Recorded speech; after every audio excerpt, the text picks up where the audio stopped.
이 시간 우리에게 주신 하나님의 말씀은 마태복음 23장 13절부터 33절입니다. 제가 봉독합니다. 화 있을진저 외식하는 서기관들과 바리새인들이여, 너희는 천국문을 사람들 앞에서 닫고 너희도 들어가지 않고 들어가려 하는 자도 들어가지 못하게 하는도다. 없음. 화 있을진저 외식하는 서기관들과 바리새인들이여, 너희는 교인 한 사람을 얻기 위하여 바다와 육지를 두루다니다가 생기면 너희보다 배나 더 지옥 자식이 되게 하는도다. 화 있을진저 눈먼 인도자여, 너희가 말하되 누구든지 성전으로 맹세하면 아무 일 없거니와 성전이 금으로 맹세하면 지킬지라 하는도다. 어리석은 맹인들이여, 어느 것이 크냐? 그 금이냐? 그 금을 거룩하게 하게 하는 성전이냐? 너희가 또 이르되 누구든지 제단으로 맹세하면 아무 일 없거니와 그 위에 있는 예물로 맹세하면 지킬지라 하는도다. 맹인들이여, 어느 것이 크냐? 그 예물이냐? 그 예물을 거룩하게 하는 제단이냐? 그러므로 제단으로 맹세하는 자는 제단과 그 위에 있는 모든 것으로 맹세하며, 또 성전으로 맹세하는 자는 성전과 그 안에 계신 이로 맹세하며, 또 하늘로 맹세하는 자는 하느님의 보좌와 그 위에 앉으신 이로 맹세함이니라. 화 있을진저 외식하는 서기관들과 바리새인들이여, 너희가 박하와 회양과 근처의 11조는 들이되 율법이 더 중한 바 정의와 긍휼과 믿음은 버렸도다. 그러나 이것도 행하고 저것도 버리지 말아야 할지니라. 맹인된 인도자여, 하루살이는 걸러내고 낙타는 상기는도다. 화 있을진저 외식하는 서기관들과 바리새인들이여, 장과 대접의 것은 깨끗이 하되 그 안에는 탐욕과 방탕으로 가득하게 하는도다. 눈먼 바리새인이여, 너는 먼저 안을 깨끗이 하라. 그리하면 겉도 깨끗하리라. 화 있을진저 외식하는 서기관들과 바리새인들이여, 회칠한 무덤 같으니 겉으로는 아름답게 보이나 그 안에는 죽은 사람의 뼈와 모든 더러운 것이 가득하도다. 이와 같이 너희도 겉으로는 사람에게 옳게 보이되 안으로는 외식과 불법이 가득하도다. 화 있을진저 외식하는 서기관들과 바리새인들이여, 너희는 선지자들의 무덤을 만들고 의인들의 비석을 꾸미며 이르되 만일 우리가 조상 때에 있었더라면 우리는 그들이 선지자의 피를 흘리는데 참여하지 아니하였으리라 하니, 그러면 너희가 선지자를 죽인 자의 자손임을 스스로 증명함이로다. 너희가 너희 조상의 분량을 치우라. 뱀들아, 독사의 새끼들아, 너희가 어떻게 지옥의 판결을 피하겠느냐. 아멘. 화에 대한 말씀은 암시적인 심판을 수반하고 있는 괴롭고 불쾌한 내용들입니다. 아주 괴롭고 불쾌한 내용이고, 따라서 이 말씀은 팔복의 말씀과 정반대 역할을 합니다. 그러면서 우리에게 생각나게 해줍니다. 팔복에서는 그리스도인들이 고난을 이야기했다며, 지금 여기에서는 그리스도인들이 아닌 자의 화를 이야기하는데, 그 앞에 전제되는 모든 내용들이 실질적으로 화를 받는 자들은 세상의 권세 중심에 서 있다는 것이 암시되어 있고, 복을 받는 자들은 세상의 권세나 명예가 많이 격리되어 있다는 것을 우리는 좀 생각하면서 1차적으로 이 내용을 또 쳐다봅니다. 화에 대한 말씀은 다른 곳에서도 발견되지만 이 7가지 화는 특이한 형태입니다. 여기서 화에 대한 말씀은 바리새인들의 시각과 관습을 비난하고 이런 견해에 책임 있는 율법학자들을 비난합니다. 여기서 우리가 생각해야 될 것이 있습니다. 결사각오란 어떤 것인가? 왜 결사각오라는 단어를 쓰는가 하면, 우리가 한국교회 주기철 목사의 순교와 관련해서 결사각오란 말을 적었죠, 그죠? 그런데 실제 그런 곳에 서는 것이 아니고, 자기 별 볼 일 없고 초라한 자기 죽음에 서는 것이 아니고, 거대한 신앙, 잘못된 신앙에 대한 저항, 이 결사각오예요. 우리가 예를 들면 로마 제국에 대항한 그리스도인들의 모습은 결사각오가 아닙니다. SNF파가, 열심당원들이 로마에 대항했다? 이 결사각오 아닙니다. 어떤 것들이 결사각오입니까? 오히려 그리스도인들이 유대교에 대항했다, 결사각오입니다. 우리 달리 이야기하면 일본의 체제에 대항했다, 결사각오 아닙니다. 어떤 것들에 대항해야 결사각오가 됩니까? 잘못 선포되고 있는 기독교에 대항했다. 이 결사각오입니다. 우리 한국 기독교가 이 결사각오를 잘못 판단했습니다. 일본이라고 하는 공공의 공통의 적이 있었기 때문에 어떻게 했습니까? 어중이 잘못된 신앙이나 잘된 신앙이나 전부 다 합해가지고 일본에 대항하기 바빴습니다. 유불성까지 합해가지고. 그러다 보니까 잘못된 신앙이라 하더라도 민족주의적 전체성을 가지고 있으면 전부 다 수용되는 그 암울한 기독교 역사의 전통을 가지게 됐습니다. 출발부터가 잘못된 거죠. 그때 만약에 민족주의적 노선을 포기하고 신앙으로서 안에서 다툼이 일어났으면 어떻게 했겠어요? 어떤 이야기를 들었겠습니까? 이런 이야기를 했겠죠. 야, 이놈들은 자기들밖에 모르고 국가가 풍전등왕에 처해 있는데 어떻게 자기 교리만 내세우느냐 하는 비난을 받았을 것입니다. 그런데 기독교인들은 이걸 해야 된다는 겁니다. 이 결사각오다. 지금 로마의 압자에서 유대인들이 원하는 메시아상이 뜨고 있는데 로마의 저항에서 유대인을 세계적인 국가로 만들어줄 이런 의미 있는 메시아가 필요할 때 예수님께서는 어떤 형태를 취하고 계십니까? 내적인 분란을 일으키는 형태를 취하고 계십니다. 지금 단합하려고 하는 이 시점에 예수님께서 예루살렘에 들어오셨을 때 많은 열심당원들이 들어왔고 군사적 소요 사태가 일어날 폭풍전야의 시기인데 예수님께서 초를 치고 계시는 거죠. 얼마나 지금 괘씸죄가 적용되겠습니까? 그러니까 한쪽에 있는 강도가 열이 받을 만도 하죠. 이거는 무슨 민족도 없는 거야, 나라도 없는데 무슨 종교가 있어 하는 오늘날 기독교인들이 이야기하는 헛소리들. 기독교인들이 주적이 공산당인 것처럼 이야기하는 이북에서 내려온 목회자들, 기독교인들이 주적이 중국인 것처럼 이야기하는 잘못된 시각들, 기독교인들이 주적이 미국과의 경제활동이라고 생각하는 잘못된 행동들, 이런 것들이 실질적으로 이 잘못이 무엇을 기독교인들한테 보장해 줄 수 있는가 했을 때는요, 세상에 대한 인정과 영예, 그리고 지옥의 불꽃입니다. 영적으로 보이지 않는 곳에서는 지옥의 불꽃이 타오르고 있을 것이고요, 보이는 곳에서는 사회 참여적인 애국적인 기독교인들, 촛불을 들고 태극기를 드는 그 순수한 민족주의자들, 이걸 기독교인들이라고 부르지는 않는다. 예수님께서 이걸 딱 보여주고 계시는 거죠. 지금 예수님께서는 필요한 것이 뭔가 하면 어느 때보다도 일촉즉발의 시기입니다.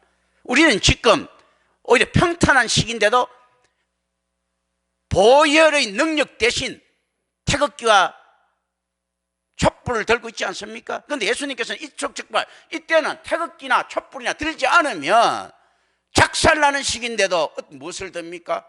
복음을 높이 듭니다. 복음을 높이 드니까 어떤 일들이 벌어집니까? 회개하라, 천국이 가까웠느니라고 하는 예수님이 초창기 메시지가 전해드립니다. 이걸 다시 이야기하면 어떤 이야기 드립니까? 우리가 전적 타락의 죄인이라서 회개할 능력이 없습니다. 천국이 가까워 왔으니까 회개할 능력이 생긴 거예요. 아무것도 모르는데 무슨 해결을 합니까? 똥개가 밥인 줄 알고 똥을 먹는데 그 똥인 줄 알면 똥을 먹었겠습니까? 똥이라고 생각하고 밥이라고 생각했기 때문에 먹었을 것이란 말입니다. 우리가 죄를 짓는데 죄인 줄 알고 지었겠습니까? 생활인 줄 알고 지었습니다. 그런데 우리가 어떻게 회개할 능력이 있습니까? 죄가 죄인 줄 모르는 인생인데, 천국이 다가오니까 밝은 것이 드러나니까 더러운 것들이 보이더라라는 것입니다. 그러니까 이거 복음을 들었다는 것은 어떤 이야기들인가 하면, 이걸 드는 순간에 모든 치부들이 드러나게 돼 있다는 겁니다. 복음을 높이 드는 순간에. 그렇다면 어떤 사태를 맞이하게 되겠습니까? 복음에 따르는 자가 있든지, 그렇지 않으면 이 모든 것을 은폐하려고 이 복음을 높이 든 자를 죽이려고 하는 자들로 득실거리든지 둘 중에 하나겠죠. 그런데 역사는 이야기합니다. 언제나 99.999%가 죽이려고 칼을 든다. 지금 복음을 예수님께서 높이 들었습니다. 높이 드니까 무엇이 드러납니까? 가장 전 세계에서 이 시대에 가장 하나님 중심적이고 가장 복음적이라고 생각했던 바리새인과 서기관들이 죄가 드러납니다. 그럼 나머지는 볼 것도 없는 거죠. 그렇다면 이걸 무엇을 의미하는 것입니까? 예수님께서는 그나마 자기한테 동정적인 친구들까지도 다 버렸다는 의미입니다. 아유, 저놈이 그래도 예수 저놈이 유대인일 건데, 걔도 하나님을 이야기하는데 야훼를 이야기하는데 하는 이 동정표까지도 사거리 없애는 행동을 지금 하고 계시는 겁니다. 우리는 과연 그럴 수 있겠는가? 이거 결사각오입니다. 정말로 이런 거죠. 자, 독립운동을 하는 자들은요, 민족주의자들이라는 테두리를 가질 수 있습니다. 그런데 우리가 일제치하 때 독립운동자들을 갖다가 꼬지르는 놈들도요, 일본한테 보호를 받을 수 있습니다. 그런데 일본의 적대적이고 독립운동가들의 잘못된 점을 꾸짖는 자가 있으면요, 갈 데가 없는 사람입니다. 그렇죠? 그리스도인들이 포지션이 여기 있습니다. 그 당시 상해 임시정부에서 가짜 기독교들이 낀들이 득실거리실 때 그 사람들이 숭고한 정신에도 불구하고 니들 신앙은 틀렸다라고 이야기할 수 있어야 됩니다. 그리고 아무리 사람이 필요한다라도 하더라도 이정도와 같은 사람들, 이런 사람들 틀렸다라고 이야기할 수 있었어야 됩니다. 이정도와 같은 목사들은, 길선주와 같은 목사들 틀렸다라고 이야기할 수 있었어야 됩니다. 그런데 전 기독교가 하나로 뭉쳐서 애국재단처럼 형성했던 부분들이 있었죠. 한가하는 그리스도인들은 일본에 한가하면 모든 게 정당화되었습니다. 이런 부끄러운 기독교의 역사를 우리는 가지고 있다.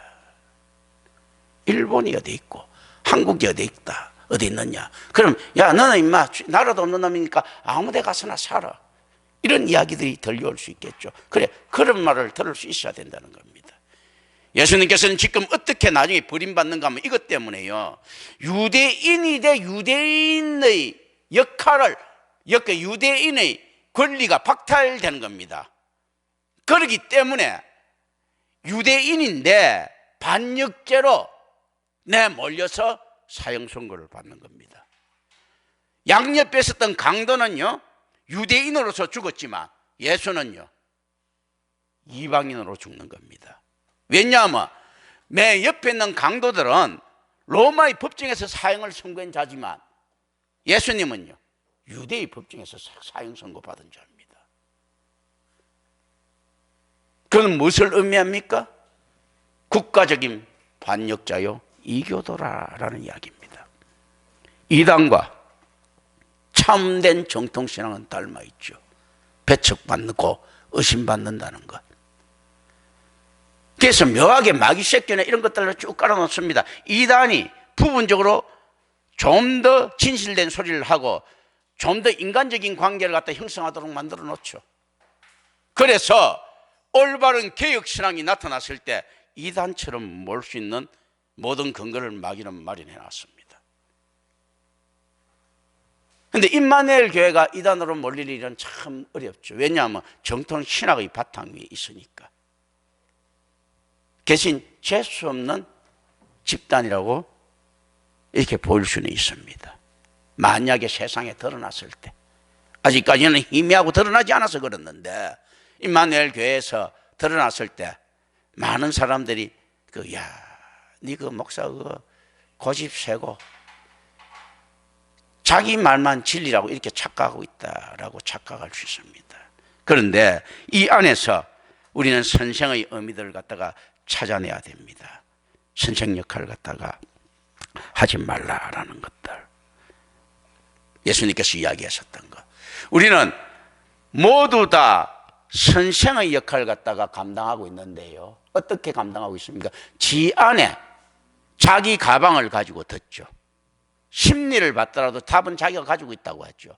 결국 이 안에는 무엇을 가지고 있습니까? 자기를 가르치는 자는 결국 누굽니까? 자기입니다. 잘못된다는 거예요. 자기를 가르치는 자가 자기이기 때문에 복음이 들어갈 구석이 없습니다. 나는 내 뜻대로 내 의지대로 하죠 할 때, 정말로 내려놓고 성경을 쳐다봤을 때 자기가 해석하죠. 성경으로 보면 내가 틀렸다는 것 알아. 그런데 하나님께서 꼭 이렇게 하겠어 하면서 자기 해석으로 정당화시킵니다. 누구에 대한 스승입니까? 자기에 대한 자기가 스승이 됩니다. 망할 수밖에 없는 구조를 가지고 있죠. 자기가 자기를 가르치고 그 가르침에 따릅니다. 왜냐하면 자기가 뭘 필요한가 자기가 제일 잘 아니까 그 필요에 따라서 가더라는 이야기입니다. 예수 그리스도의 필요에 따라서 가는 것이 아니고 자기가 뭘 필요한지 아니까.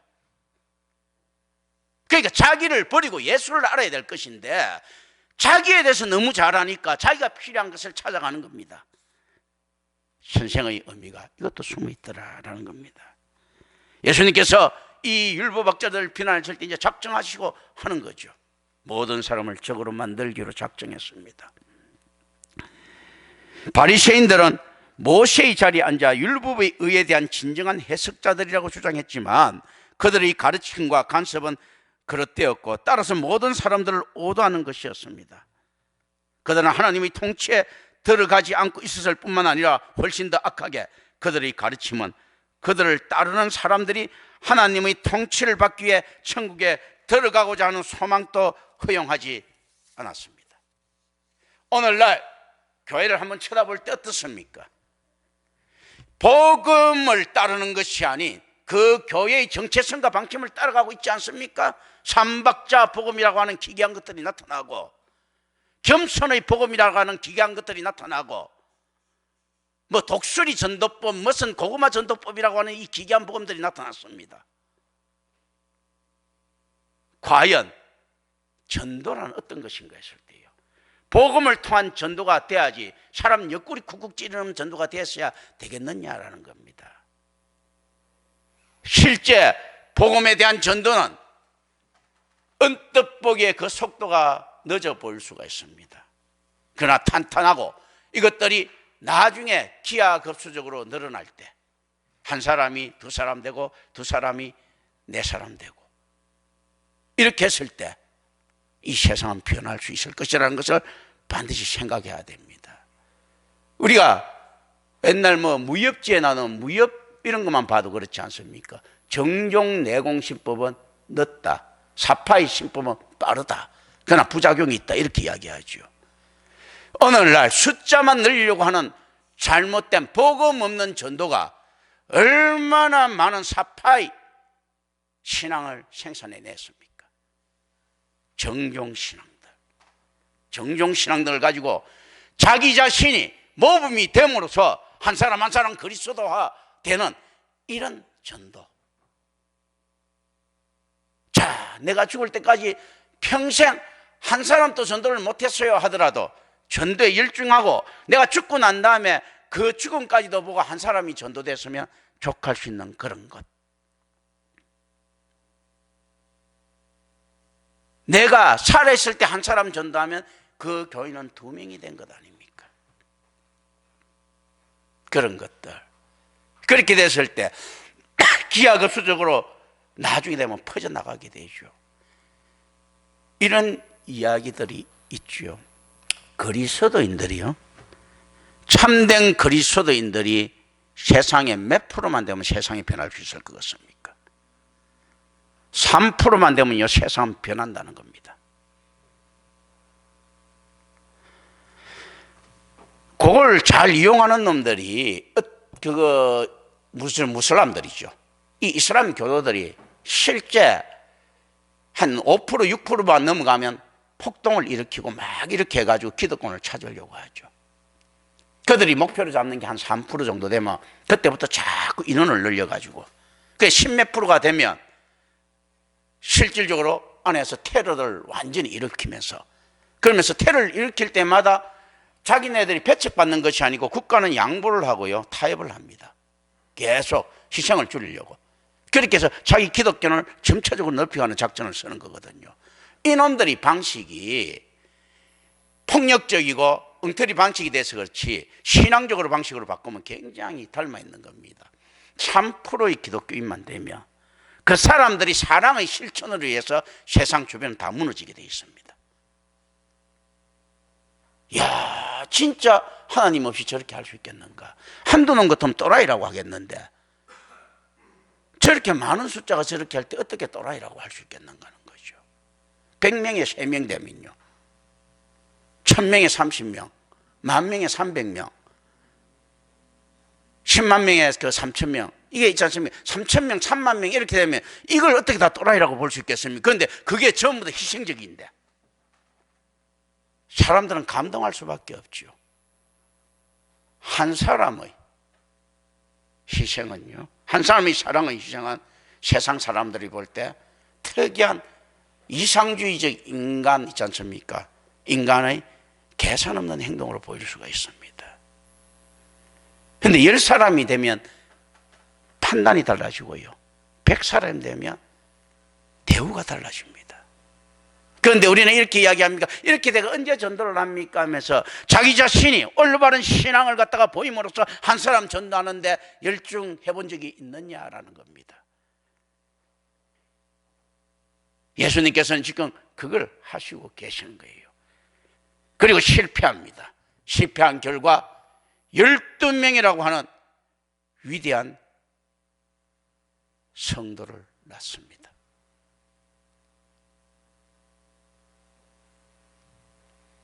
사도 바울 하나가 변하니까요, 기독교라는 종교가 생긴다. 학설로는 이렇게 이야기했다고 했죠. 예수님이 없어도 기독교는 있을 수가 있다. 불트만 이야기처럼 예수님이라는 가상의 인물을 생겨가지고 좀 그래도 뭐 성인 같은 거, 성자 같은 거 만들어갖고 이렇게 가상의 인물로 뭐 방고설화 이런 거 있듯이 제우스 설화 같은 거 있듯이 만들 수 있다는 거죠. 그런데 바울이 없으면 기독교는 없었을 것이다 라고 이야기합니다. 그 한 사람의 처절한 사랑의 실천이 그렇게 만들더라라는 겁니다. 그런데 바울만 가지고 끝났으면 그게 됐겠습니까? 바울도 자기가 죽었을 때 만족했겠습니까? 그 주변에 봐도 별 사람이 없지 않습니까? 고린도 교회 봐도 엉망이었고, 자기가 갔던 전도의 여행에서의 수학이라고 해봤자 미미했습니다. 그 예루살렘 들어와서는 팽당하고 오히려 죽을 뻔도 했고, 그리고 결국 죽었습니다. 그런데 바울의 희생이 바탕이 되고 바울의 올바른 신앙의 선포가 바탕이 돼서 기독교의 정체성이 세워지기 시작하더라라는 것. 인간적인 해석은 맞습니다. 뭐든지 그 안에는 누가 있습니까? 예수 그리스도의 직분과 같은 죽음이 있더라. 서기관들과 바리새인들은 책임에 태만했습니다. 아니, 그들은 율법을 해석할 자격이 없었습니다. 율법의 진정한 해석자는 예수님이시다. 오늘날 이런 이야기들을 하죠. 신약의 성도는 구약의 사람들보다 월등히 위대하다. 신약의 성도는 구약의 선지자들보다도 월등하게 위대하다. 왜냐하면 그들은 오실 그리스도를 이야기했지만 우리는 오신 그리스도를 이야기한다라고 이야기하죠. 이들은 바리새인들이나 서기관들 또 율법학자들 통해서 복음을 들었지만 우리는 누구를 통해서 해석을 받았습니까? 예수 그리스도를 통해서 받았습니다. 자, 이게 마냥 좋아할 일입니까? 그렇다면 특혜를 더 받은 만큼 죄도 누가 크겠습니까? 구약의 사람들이 한 대 맞을 때 우리는 한 10대 맞아야 될 거예요. 밧들. 예수님이라고 하는 스승을 두고도 이 모양 이 꼴이라면 몇 달을 맞아야 되겠습니까? 그런데 심지어 과거의 율법학자들보다 오늘날 교회가 더 악해졌습니다.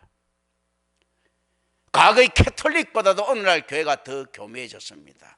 앞으로 쭉 나와야 되는 잘못된 재단과 헌금의 관계들이 쭉 나오겠지만, 기독교가 얼마나 비겁한 종교인가 했을 때요, 그리고 얼마나 교활하고 사악한 종교인가 했을 때, 역사를 따라서 한번 추적해 볼까요? 교회가 힘이 있었는 캐톨릭 시대 때는요, 이 기독교도 아니지만 캐톨릭 시대 때는 빼낼 대로 다 헌금 다 빼냈습니다. 백골징포처럼. 안 그래도 그러면 백성들이 빠져나갈 구멍이 없었으니까, 반항할 수가 없었으니까. 오늘날에는 안 내도 그만이니까 어떻습니까? 온갖 박리담의 형태를 다 취합니다. 과거에 기독교가 힘이 있고 국가 종교가 되고 안 됐을 때 이 사람이 견딜 수 없었을 때는 마녀 사냥을 해서 여자들을 죽이고요, 또 헌금에 또 헌금에, 예배에 또 예배에 자꾸 끌어들여 가지고 교회 노동력을 갖다가 교회가 노동력을 착취하고 모든 땅들을 다 뺏드는데 혈안이 돼 있었어요. 오늘날 기독교는 또 어떻습니까? 성경에 나와 있는 모든 헌금들 다 면제해 주고 있습니다. 심지어 예배도 캐톨릭도 그런 데가 있고 뭐 성공회도 그런 데가 있고 기독교에 그런 데 있죠. 자, 미국 같은데 주일날 그거 이제 예배 못 드는 사람이 이해가지고 앞에서 그 사제가 하나 서 있습니다. 차 지나갈 때마다 안에서 딱딱딱딱 그 안수하면서 그 통과하면서 헌금만 받고 그냥 예배 드린 걸로.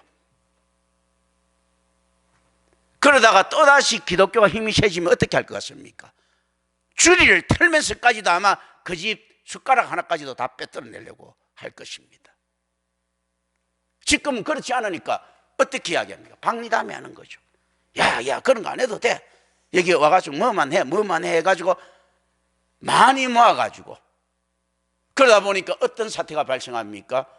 그나마 대형교회 같이 박리담회 했을 때 고객이 좀 많았을 때는 살아남을 수 있는데, 작은 교회는 박리담회에서 살아남을 수가 없거든요. 박리담회가 살아남을 수 없으니까 이들이 이런 작전에 작은 교회들은 다 무너집니다. 왜 무너집니까? 대형교회처럼 똑같이 신앙생활을 해가지고 100명 미만의 교회 같은 교회 자체가 운영이 안 되죠. 그런데 만약에 좀 더 과하게 이야기하면 이렇게 이야기죠. 오히려 저 유명한 목사는 말이야, 이런 거 다 면제해 주던데, 작은 교회 가면 이거 힘들어서 가지를 못해, 바라는 게 너무 많아, 이렇게 된 거죠. 그런데 전체가 기독교를 안 믿으면 다 죽인다고 이야기하면 이들은 태도가 확 변합니다. 과거 캐톨릭의 그 대형교회들이 어떻게 했습니까? 뺏고 또 뺏고 했습니다. 우리 개신교는 다를 것 같습니까? 한국 교회가 헌금의 열풍이 불었을 때 온갖 무력이 안 되니까 어떻게 했습니까? 온갖 이상한 가문이슬 가지고 또 온갖 이상한 협박 가지고 온갖 이상한 무당질 가지고 다 빼냈지 않았느냐는 거죠. 종교가 되면 그렇습니다. 기독교뿐만 아니죠. 불교, 유교가 그게 학문이 아니고 종교가 되니까 다 수탈하고 다 빼들어갔죠. 조선시대가 끝나고 난 다음에 90%가 다 유자들 땅 아닙니까? 고려가 망할 때 되면 50%가 불교 땅이고 30%가 호족덕 땅이고, 그렇지 않습니까? 신라가 망할 때도 그렇고. 중세 유럽에 캐톨릭 땅 아닌 곳이 어디 있었습니까? 이런 것들.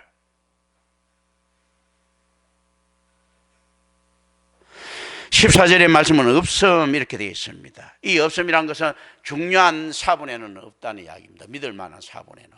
그런데 그 어떤 사본에서는 좀, 근데 이런 사본들은 잘 인용을 할 수 없는 사본이다. 다른 것들이. 근데 이 내용들은 괜찮은데 인용할 수 없다. 어떤 사본에는 그 14절에 마가복음 12장 40절과 누가복음 20장 47절과 같은 유사한 구절들이 있습니다.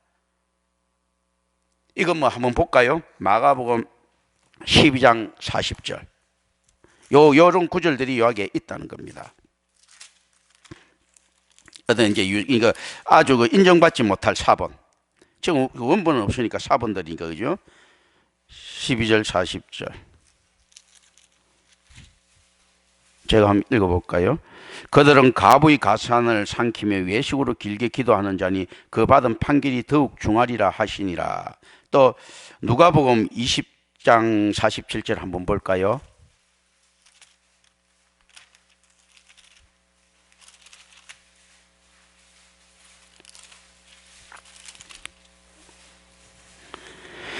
그들은 가부의 가산을 삼키며 외식으로 길게 기도하니 그들이 더 엄중한 심판을 받으리라 하시니라. 똑같죠. 이 내용들이, 그죠? 이제 요 내용들이 어떤 사본에는 마태복음 그 사본에는 있더라라는 데인데, 이 사본이 그렇게 인정할 만은 하지 않다. 이 내용이 그 계속 없음 나왔을 때는 이제 그런 내용들입니다. 그런데 저번에 뭐 어떤 목사가 나한테 그 뭐 성경이 좀 이상하다고 뭐 없음도 있고 이렇게가, 그러니까 이런 기본적인 주석 작업도 안 했다는 이야기예요. 이 주석 작업만 제대로 하더라도 저거 안에서 이런 내용들이 그 이제 나오거든요. 나오는데 그걸 갖다가 안 하면서, 그러면서 자기가 영감 받은 거 가지고 실력도 없으면서 막 설교하려고 하는 거예요. 주석 작업은 필수적으로 가져가고 거기에다가 영예를 덧입혀야 되는 거거든요. 그런데 이런 유사한 구절들이 있다. 바리새인 서기관들의 그릇된 가르침과 간섭이 실제로 그들이 목표에 도달하는 것을 방해하므로 그 결과는 끔찍하다라는 것이 이제 15절의 이야기입니다. 유대교를 회심한 하나님을 경외하는 이방인들도 지옥 자식으로 만드는 그들은 반드시 하나님의 심판을 받을 것이다. 이게 어떤 이야기들입니까? 오늘날 많은 교회가 전도를 하고 있죠. 그런데 전도회가 그 교회가 가짜라면 이방인들, 하나님의 사람이 될 수도 있는 자들을 갖다가 마귀의 자식들로 만드는 이야기들이죠. 그런 끔찍한 심판을 받을 것이다 라는 겁니다. 그 안에 동참한 모든 자들이 그렇다라는 것입니다. 그래서 실제 어느 교회에 가든지 전도에 신중할 필요는 있습니다. 그 교회가 올바른 교회인가 생각해야 되고요. 그 교회가 올바르지 못한 교회였을 때 전도를 해서 빠져나오지 못하게 하는 이런 예들도 우리 교인들 중에서도 경험한 사람들 있을 겁니다. 그 교회에 전도를 했는데 자신은 임마누엘 교회 나왔는데 그 사람은 내나 그 교회 다니는데 그 교회가 가짜다. 그리고 임마누엘 교회가 진짜다. 이렇게 가정됐을 때, 저는 뭐 그게 가정이라고 이야기하지만 확신합니다만, 그런데 가정됐을 때 그거는 이제 앞에 전도를 잘못한 여기에 대한 커다란 부담감은 있을 수가 있죠. 사실은 그런 것들이거든요. 그런데 심지어 그 안에서 계속 있는 목회자들은 어떻습니까? 엉뚱한 목회자들이 또 엉뚱한 교인들이 뭉쳐가지고 그 사탄의 교회라고 하죠. 함정을 파고 계속 그거 이방인들을 갖다 이렇게 전도를 합니다. 전도를 해서 뭐 어떤 전도를 해갖고 잘못된 복음을 전하고 이렇게 했을 때 이 결과는 끔찍할 것이다라는 겁니다. 이게 실질적으로 성령을 해방시키나 용서받지 못할 지에 들어갈 수도 있는 거죠. 이때 지옥으로 번역된 겟나는 흰놈의 골짜기라는 뜻의 히브리어 개 흰놈에서 유래한 헬라어입니다. 개 흰놈 할 때 이걸 가지고 얘가 겟나라고 이제 헬라화된 언어인데요. 이거 예루살렘 남부와 남서부 사이에 있는 계곡을 가리키는 명칭입니다. 그곳에서 우상 숭배자들은 사람을 불에 태워 몰록 신에게 희생제물로 바칩니다. 열왕기하 16장 3절에 보면 이게 나오죠. 또 예레미야 선지자는 그곳에 대해 심판을 선언하기까지 했습니다. 예레미야 7장 32절에 보면요. 그 후로 그곳은 모든 종류의 쓰레기와 죽은 동물, 심지어 매장되지 않는 범죄자의 시체가 던져져 타오르는 것으로 변화해 갔습니다. 그게 막 시체들을 버리고 불태우고 이렇게 했어요. 그래 뭐 계속 불이 꺼지지 않기는 했겠나마는 들리는 뭐 전설적인 이야기들일 수 있는데요. 그 계속 불은 안 꺼졌다고 합니다. 실제 그럴 수도 있고요. 계속. 그래 악취를 내뿜으면 뭐 불이 꺼지지 않고 막 계속 타오르고 있었는데 이곳은 최후 심판 이후에 악인들이 들어가게 될 지옥을 상기시키는 곳으로 여겨졌습니다. 아, 저렇게 지옥이 있다면 저런 거겠구나. 이제 단지 가설적인 상상인데 이걸 갖다 성경에 축 이렇게 구약에서부터 갖다 쓴 거예요. 왜냐하면 인간 세상에서는 더 이상 상상하기가 그 이상 힘드니까. 근데 지옥은 우리가 상상할 수 있는 것도 아니고 훨씬 더, 그리고 뭐 불로만 심판한다는 그 개념들이 있지 않습니까? 이 이상을 벗어날 수도 있고 우리가 알 수 없는 천국의 영광이 우리가 알 수 없다면 지옥의 그 끔찍함도 우리가 알 수 없는 그런 상태다라는 것을 생각해야 됩니다. 어쨌든 이 흰놈의 골짜기에서 이제 그런 것들이 이제 상상이 됩니다. 계속 자 시체 썩었죠. 뭐 어떤 사람들은 뭐 사람 죽여놓고도 거기 버릴 수도 있고 막 그거 범죄자들 그냥 던져서 버릴 수도 있고 대충 어떤 경우에는 다 죽지도 않는 사람도 버릴 수도 있습니다. 뭐 그래서 쓰레기하고 같이 막 타오르는 이제 그 흰놈의 골짜기라고 실제로 존재하고 있었는데요. 그게 뭐 일서 그 계속 불이 1년 12달 불은 꺼지지 않았다. 왜냐하면 계속 뭐가 던져지고 태워졌으니까 이렇게 이야기를 하거든요. 그래서 한글 개역 성경에서는 이 단어가 대부분 지옥으로 번역됩니다. 그리고 16절부터 본문에서 언급되는 맹세의 가치에 대한 구분에서 앞의 두 맹세가 나옵니다. 즉 성전과 제단으로 하는 맹세는 의무적인 것이 아닌 것으로 간주되고 뒤에 두 맹세, 즉 성전의 금과 그 위에 예물로 하는 맹세는 의무적인 것으로 간주되는 것에 대한 한탄입니다. 실제 이 모습들이 아유 뭐 오늘날 뭐 이랬겠습니까? 그때도 뭐 성전이나 아이고 재물 별것 아닙니다. 뭐 어쩌고 저쩌고 하지만 실제 많은 교회가 그걸 쳐다보게 돼 있죠. 그러나 또 그게 그렇다고 해서 가치를 무시할 만큼 초라한 것들은 아니죠. 교회의 생존이나 교회의 이 사역에 필요한 것들이니까. 그런데 실질적으로 여기서 지적받는 내용들은 그 과한 내용들이 지금 지적되고 있는 겁니다. 오늘 여기까지 해야 되겠습니다. 왜냐하면 오늘 이정식 집사가 뭐 나한테 그 부탁을 안 하더라고요. 요거 끝나고 난 다음에 한 10분간 저거 좀 간증할 시간을 좀 달라고 해서 알았다고 내가 그랬습니다. 그래서 요거는 이제 다음 주에 그다음에 이어서 하도록 하겠습니다. 기도합니다. 오늘 오신 아버지 하나님 감사합니다. 우리 주 예수 그리스도 이름으로 기도드립니다.